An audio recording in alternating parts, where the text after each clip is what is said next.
Hello friends मु गीत स्वागत करछि आपनको स्मार्ट ओडिया टिप्स चैनल तरफ। तो आज 17 मार्च 2021 आज ब्रेकिंग न्यूज आपनको पई पुणी नहीं आछि। तो आसंतु संपूर्ण खबर उपरे वीडियो माध्यम रे नजर पकाइबा मते जानि नेबा केउ सब गुरुत्वपूर्ण खबर होछि जेमिति कि 2000 टंकिया नोट चेंज भली एवं कोरोना टीका समस्त को मिलिबो एवं एथि सहित केंद्र सरकार पुणी लॉकडाउन सहित कर्फ्यू करबा जाउछन्ती। ताले कोन रे संपूर्ण खबर आसंतु वीडियो माध्यम रे नजर पकाइबा। तबे जदि वर्तमान सुधा हम चैनल रे नुआ अछन्ती ताले गोटे छोटो लाइक टे करने तो लाइक करने सहित सब्सक्राइब कर साइड रास्ता बेल आइकन मध्ये प्रेस करी हम चैनल सहित जोड़ी एमिति देश विदेश अपडेट मध्ये प्रत्येक समय रे पाई परबे एवं प्रत्येक दिन मध्ये ब्रेकिंग न्यूज एई चैनल माध्यम रे पाई परबे।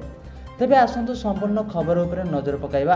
कोरोना रो नुआ रूप चिंता बढ़ाइथवा बेले ओडिसा रे संक्रमण आशंका को दृष्टि रखी आगुआ सतर्कतामूलक पदक्षेप नेउछि राज्य सरकार एवं राज्य सरकार द्वारा कहा जायछि जे राज्य रे मोट 12 लाख रु अधिक डोज टीका दिया जायथवा बेले केतेक प्रतिशत एंटीबॉडी विकसित होईछि ता उपरे मध्ये समस्तंकर नजर रहिछि। तबे अन्यपटे देखा जायछि एप्रिल 17 रे पिपिल रो भोट पिपिल विधानसभा उपनिर्वाचन पई बाजिला निर्वाचन पिगुल। तो एप्रिल 17 रे हेबो बहु चर्चित पिपिल विधानसभा उपनिर्वाचन मे 2 भोट रे गणित हेबो प्रकाश पाइबो फलाफल।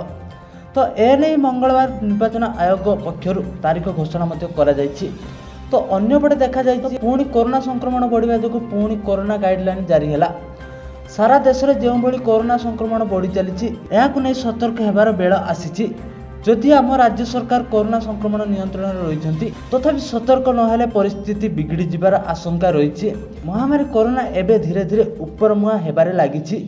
एबेटू सतर्क नहेले पुणी परिस्थिति संभाली हेबा असंभव होइजिबो बोली राज्य सरकार घोषणा करिसेंती।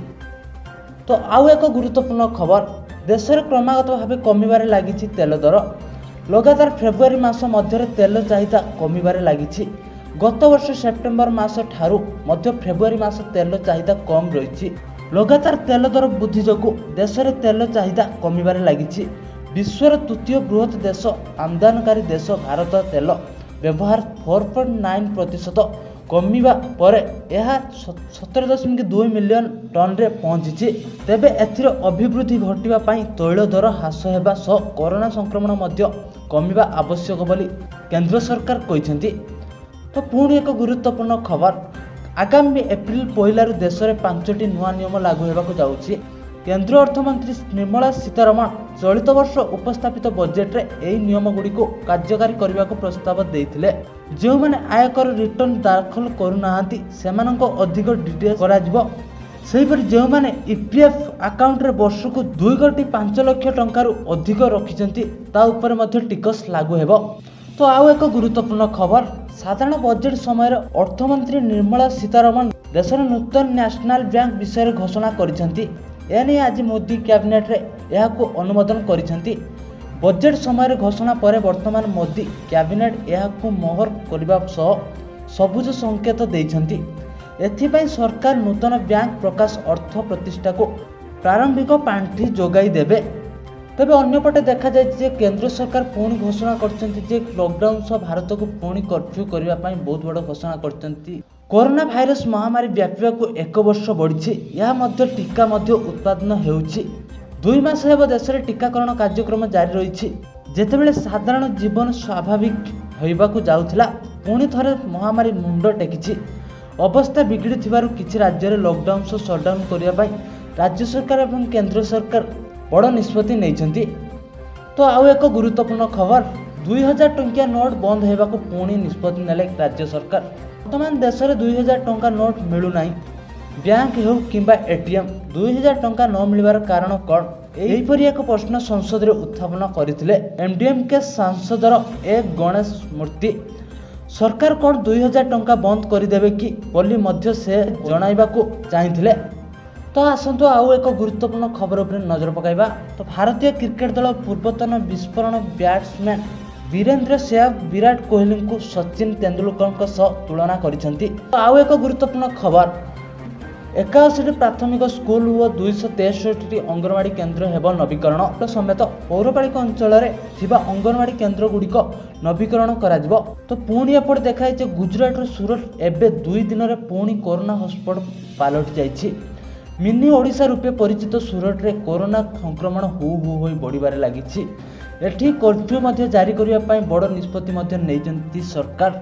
अधिकांश अंचल को कंटेनमेंट जोन घोषणा करा जिवो। सूरत सहर प्रत्येक 200 रु अधिक कोरोना संक्रमित चिन्हट होता बेले गतकाली व आज 2 दिन रे संक्रमण संख्या 500 टपी जाइछि।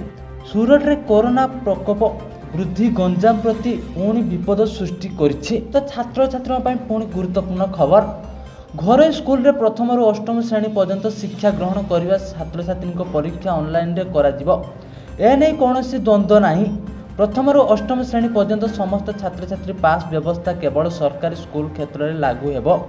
तो ओटीटी पिला आसला पुणी खुशी खबर। एप्रिल 9 रे ओटीटी परीक्षा, मार्च 31 रु ऑनलाइन रे मिलिबो एडमिट कार्ड। नै माध्यमिक शिक्षा परिषद द्वारा यह घोषणा होईछि।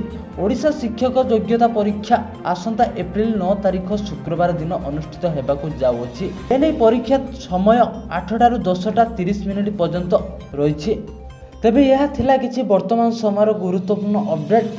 तो जदि आपण एमिति प्रत्येक दिन देश विदेश अपडेट पाइबा पई चाहुचंती एवं ब्रेकिंग न्यूज जानिया पई चाहुचंती प्रत्येक दिन सब समय रे, तेबे जदि वर्तमान सुधा हम चैनल रे नुआ अछंती तेबे हम चैनल सहित जोड़ी हेबा पई गोटे छोट लाइक टे करनंती। लाइक करने सहित सब्सक्राइब करी साइड रास्ता बेल आइकन को मध्य प्रेस करी हम चैनल सहित जोड़ी रहंतु, जहाँ द्वारा एमिति देश विदेश अपडेट सहित बहुत किसी गुरुत्वपूर्ण अपडेट मध्य आपन पारे यथा शीघ्र पहुंच पारिबो। तो बाय बाय, वीडियो एडी शेष कर पुणी आपन सह देखा हबो पुणी गुरुत्वपूर्ण खबर।